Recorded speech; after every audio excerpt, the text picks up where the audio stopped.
ببین یه پیتزای سوخته، یه دونه مشروب یخ زده و یه زن حامله باشه. خب اینا چه چیز مشترکی با هم دارن هر سه تاشون؟ یه آخرشون نه حس. نه پیتزای سوخته، خب مشروب یخ زده. نه اون نیست.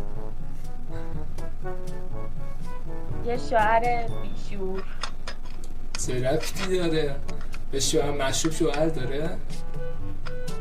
بابا خب من نمیدونم.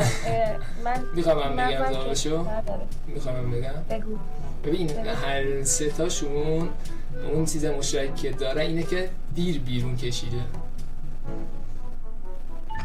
زن حامله چه ربطی به این موضوع داره؟ نفهمیدی؟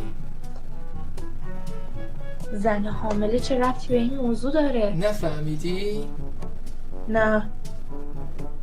خیلی دیگه تو اصلا نفهمیدی. ببین مشروب یخ زده گوش کن به من.